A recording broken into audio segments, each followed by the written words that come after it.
வணக்கம் நண்பர்களே. கார்த்தி ரேவதி சீரியல் சும்மா பரபரப்பாக போயிட்டு இருக்குன்னே சொல்லலாங்க. பரபரப்பான கட்டத்தில் சிவனாண்டியும் அவங்க கூட்டாளியை சேர்ந்து நம்ம சாமுண்டேஸ்வரியை அப்படியே ஒரு பெட்டிக்குள்ளே போட்டு புதைக்கணும் அப்படின்னு அந்த இடத்துல முடிவெடுத்து பஞ்சாயத்து கூடுது. அதில் நம்ம சாமுண்டேஸ்வரியை பார்த்து சொல்கிறாங்க, இந்த பாருங்கள், 30 வருஷத்துக்கு முன்னாடி இப்படி ஒரு பிரச்சனை நடந்து கோயில் சிலையை காணாமல் போச்சு. அப்போ என்ன தீர்ப்பு கொடுத்தாங்கன்னா, அவங்கள உயிரோடைய ஒரு பெட்டிக்குள்ளே மண்ணுக்குள்ளே வச்சு மூடிடுவாங்க. அந்த சிலை கிடச்சிட்டுனா அந்த நபர் உயிரோடு தான் அது பிறகு தோன்றினாலும் இருப்பாங்க அந்த பெட்டிக்குள்ளே. அதனால் கண்டிப்பாக இப்போவும் அப்படி செய்யலாம். நம்ம சாமுண்டேஸ்வரியை மண்ணுக்குள்ளே தோண்டி ஒரு பெட்டிக்குள்ளே வச்சு மூடிடுவோம். சிலை கிடச்சினா கண்டிப்பாக இவங்க எந்த தப்பும் செய்யலை அப்படின்னு அந்த இடத்துல ஆதாரத்தோடு நிரூபிக்கும் பட்சத்தில் இவங்க உயிரோடு தான் இருப்பாங்க. சாமியே காப்பாற்றிடும். அப்படி இல்லை, இவங்க தப்பு செய்தாங்கன்னா இவங்க இறந்து போவாங்க அப்படின்னு ஒரு பிட்டை போடுறாங்க. இதை கேட்டதும் நம்ம கார்த்தி துடிச்சு போகிறாங்க. நம்ம அத்தையை உயிரோடி வச்சு புதைக்கிறதுக்கு இப்படி ஒரு சிலையை வச்சு ஒரு சிவனாண்டி ஒரு நாடகத்தை ஆடியிருக்கான். கண்டிப்பாக இந்த சிவனாண்டி தான் முத்துவேலை சேர்ந்து தான் இந்த சிலையை கடத்தியிருப்பாங்க அப்படின்னு அப்படியே தூக்கிறாங்க. அதோட பார்த்தோன்னா இதுதான் நடக்கணும் அப்படின்னு அந்த இடத்துல சொல்லுங்கன்னா, ஒரு நாள் டைம் கொடுங்க, அதுக்குள்ளே நான் எங்கள் அத்தை எந்த தப்பும் செய்யலை அப்படின்னு நான் நிரூபித்து சிலையை மீட்டு தருவேன் அப்படின்னு பஞ்சாயத்து கூட்டத்தில் கேட்குறாங்க. அப்படி இல்லாத பட்சத்தில் சிலை கிடைக்காத பட்சத்தில் சாமுண்டேஸ்வரிக்கு இதுதான் தண்டனை அப்படின்றது பஞ்சாயத்து கூட்டத்தில் நம்ம சிவனாண்டி சதி வேலையை பார்த்துட்டாங்கன்னே சொல்லலாங்க. அதை பற்றி தான் இந்த வீடியோக்குள்ளே பார்க்க போகிறோம். அதுக்கு முன்னாடி சேனலுக்கு லைக் அண்ட் சப்ஸ்கிரைப் பண்ணுங்கள் ஃப்ரெண்ட்ஸ். பக்கத்தில் இருக்க பெல் ஐக்கானையும் கிளிக் பண்ணுங்கள். அப்போ தான் நான் போடுற ஒவ்வொரு வீடியோவும் நோட்டிஃபிகேஷனாக உங்களுக்கு கிடைக்கும். வாங்க ஃப்ரெண்ட்ஸ், வீடியோக்குள்ளே போகலாம். ஃபஸ்ட்டு எடுத்த உடனே பார்த்தோன்னா சும்மா அதிரடியான பரபரப்பு கட்டதாங்க. நம்ம சிவனாண்டி தந்திரத்தை யூஸ் பண்ணுறாங்க. அந்த சிலையை எடுத்ததை மட்டும் இல்லை, இந்த சாமுண்டேஸ்வரியை உயிரோடிய மண்ணுக்குள்ளே வச்சு நவீன புதைச்சதுக்கு புதைச்சி அந்த சாமுண்டேஸ்வரி செத்து போனோம். அந்த ராஜா பயலால் வர காப்பாற்ற முடியாத அளவுக்கு ஒரு செக்கை தூக்கி வைக்கணும், ஊர் மக்கள் முன்னாலேயே இதை செய்யணும் அப்படின்னு அந்த இடத்துல முடிவு பண்ணுறாங்க.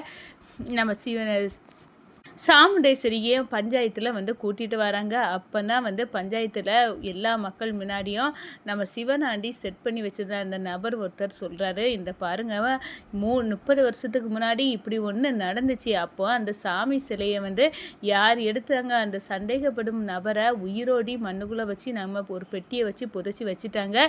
சிலை கொஞ்சம் 2 நாளில் கிடச்சிட்டு அதுக்கப்புறம் தோண்டி பார்க்க நேரம் அந்த நபர் உயிரோடி தான் இருந்தாங்க. அதே மாதிரி சாமுண்டேஸ்வரியை மண்ணுக்குள்ளே உயிரோடு வச்சு புதைக்கணும். அவங்க எந்த தப்பும் செய்யலை, சிலையும் கிடச்சிட்டுனா கண்டிப்பாக இவங்க உயிரோடி தான் மண்ணுக்குள்ளே தோண்டி பார்க்க நேரம் இருப்பாங்க. இவங்க தப்பு செய்தாங்கன்னா, சிலையை திருடினாங்கன்னா இவங்க உயிரை அம்மனே எடுத்துருவாங்க. அப்படி தான் இந்த இதுக்கு தீர்ப்பு வழங்கணும் அப்படின்னு சொல்கிறாங்க. இதை கேட்டதான் நம்ம பரமேஸ்வரி பாட்டி, ராஜராஜா இவங்க எல்லாம் செம்ம அதிர்ச்சியில் நிற்கிறாங்க. என்னப்பா, என் மருமகளை சிக்க வச்சது மட்டும் இல்லை, என் மருமகளை சாகடிக்கிறதுக்கும் இந்த சிவனாண்டி படுபாவி பைய இப்படி ஒரு வேலையை பார்த்துட்டானே அப்படின்னு பரமேஸ்வரி பாட்டி அப்படி கொதித்து எழுதுறாங்க. நம்ம சாமுண்டேஸ்வரி, ஐயோ, நான் எத்தனை வாட்டி சொன்னாலும் நீங்கள் கேட்க மாட்டீங்களா, இப்படி ஒன்றும் இல்லை, நான் சிலையை திருடவே இல்லை, அந்த எப்படி அந்த செய்வனக்கூடிய பொருள் எங்கள் வீட்டுக்கு வந்துன்னே தெரியலை, அது எனக்கே தெரியாமல் எங்கள் வீட்டில் யாரோ மறைச்சி வேணும்னு என்னை சிக்க வைக்க பார்த்துருக்கான். சிலைக்கு எனக்கும் சம்மந்தம் இல்லை, சாமியை நான் மனசார கும்பிடவ, சாமி பக்தி உள்ளவ, அப்படிப்பட்டவ நேரம் இந்த சிலையை எடுத்து என்ன செய்ய போகிறேன், நான் ஒன்றும் சிலையை திருடலை, என்னை நம்புங்க அப்படின்லாம் சொல்ல நேரம் இதெல்லாம் நம்பும்படியாக இல்லைம்மா அப்படின்னு அந்த இடத்துல நம்ம சிவனாண்டி எல்லாத்தையும் சொல்ல வச்சுறாங்க. அப்போ தான் நம்ம ராஜா, இதுக்கு மேல் அத்தையை விட்டோன்னா மண்ணுக்குள்ளே வச்சு இந்த படுபாவி பைக்க புதைச்சிடுவானா, அதுக்கு முன்னாடி நம்ம முந்திக்கிடுவோம் அப்படின்னு இந்த பாருங்கள், ஒரு நாள் டைம் தாங்க, இந்த கும்பாபிஷேகத்துக்குள்ளே சாமி சிலையை நான் கண்டுபிடிச்சி தருவேன், எங்கள் அத்தை எந்த தப்பும் செய்யலை அப்படின்னு நான் நிரூபிப்பேன் அப்படின்னு அந்த இடத்துல சொல்லுறாங்க. இதை கேட்டதும் நம்ம தீபாவதி மறைஞ்சு நின்று பார்த்துட்டு இங்கே நடக்கிறதெல்லாம் பார்த்து சாமுண்டேஸ்வரியை உயிரோடி புதைக்க ஒரு கூட்டம் கங்கனை கட்டிட்டு இருக்கு. அந்த நேரம் இந்த நம்ம ராஜசேதுபதியோட பேரே அப்படின்னு சந்தேக நம்ம சாமுண்டேஸ்வரியோட மாப்பிள்ளை இப்படி ஒரு சவாலை விட்டுருக்காரு, பார்க்கலாம் இவர் எப்படி சிலையை கண்டுபிடிக்க போறாரு அப்படின்னு அந்த இடத்துல யோசிக்கிறாங்க. அதே கணம் பார்த்தா நம்ம ராஜா யோசிக்கிறாங்க, அத்தையை தீர்த்து கட்டதுக்கு தான் இந்த ஒரு பிளானை இந்த சிவனாண்டி போட்டு இந்த சிலையை மறைச்சிருக்கான் அப்படின்னு சிலையை எப்படியாவது கண்டுபிடிச்சிடணும் அப்படின்னு நிற்கிறாங்க. ஆனால் அந்த சிவனாண்டியும் முத்துவேலாம் இங்கே ஒரு ஸ்கெட்சை போட்டுட்டாங்கங்க. குருமூர்த்திட்ட காளியம்மா வீட்டில் வர சொல்லி அந்த சிலையை தூக்கி அனுப்பிடலான்னு பிளான் பிளானை பண்ணுறாங்க. அப்போனா நம்ம காளியம்மா வீட்டில் தான் அந்த சிலை இருக்கும் அப்படின்னு வந்து யூகிக்கிறாங்க. நம்ம ராஜா அங்கே போகிறாங்க. அங்கே வாசல்லே வந்து குருமூர்த்தி நிற்கிறாரு. இவர் யாராக இருக்கும், இவரை யாருன்னு நம்ம 10 நிமிஷத்தில் கண்டுபிடிக்க நம்ம ஃப்ரெண்டு சரவணன்ட்ட ஹெல்ப் கேட்கலாம் அப்படின்னு வந்து அந்த நபரை ஒரு ஃபோட்டோ எடுத்து இவர் யார் அப்படின்னு வந்து அந்த இடத்துல விசாரிக்க சொல்கிறாங்க. சரவணன் 10 நிமிஷத்தில் வந்து தகவலை கொடுக்குறாங்க. இது வந்து சில இடத்துல சம்மந்தம் உள்ள நபர் தான் இவர் ஒரு பெரிய குற்றவாளி அப்படின்னு வந்து அந்த இடத்துல தகவல் கிடைக்குது.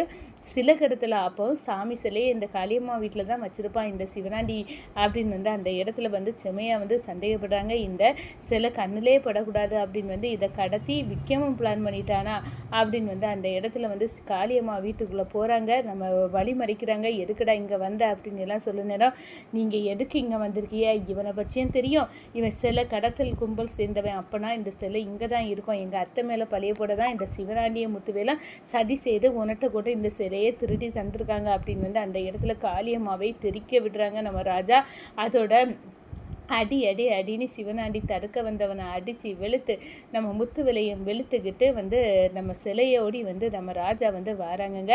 ஊர் கூட்டத்தை கூப்பிட்றாங்க. இந்த சிலை வேறு எங்கேயும் போல் காளியம்மா வீட்டில் தான் இருந்து இதை சிவனாண்டி முத்து வேலை இவங்க வேணும்னு எங்கள் அத்தை மேலே பழிய போடுறதுக்காண்டி இந்த படுவாவி வேலையை பார்த்துருக்கானுங்க அப்படின்னு வந்து அந்த இடத்துல நம்ம ராஜா வந்து சாமுண்டேஸ்வரி மீது இவ்வளோ பழியை வந்து துடைச்சிட்டாங்கன்னே சொல்லலாம். நம்ம தீபாவதி ஆச்சரியத்தோடு பார்க்குறாங்க. எவ்வளோ பெரிய பிரச்சனை, சாமுண்டேஸ்வரியே உயிரோடையே மண்ணுக்குள்ளே வச்சு புதைக்கணும்னு அவங்க மத்தியில் இந்த ராஜா அவங்க சாமுண்டேஸ்வரி சந்தேகப்பட்ட அந்த மாப்பிள்ளை செய்த காரியத்தால் இப்போ சிலையை வந்து ஒரிஜினலாக திருடி கடத்தல் கும்பலையும் பிடிச்சாச்சு.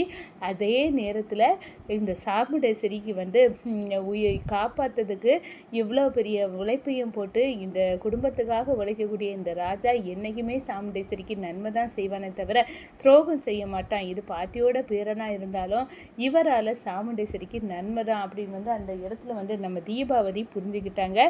அதே நேரத்தில் நம்ம சாமுண்டேஸ்வரிக்கு ஆர்டர் எப்படியாவது வந்து கண்டிப்பாக கும்பாபிஷேகத்துக்கு முன்னாடி யார் ராஜசேதுபதியோட பேரன் அப்படின்னு வந்து உண்மையை கண்டுபிடிச்சு கொடுக்கணும், அதையே வந்து கண்டுபிடிக்கணும் அப்படின்னு வந்து தீபாவதி முயற்சிக்கிறாங்க.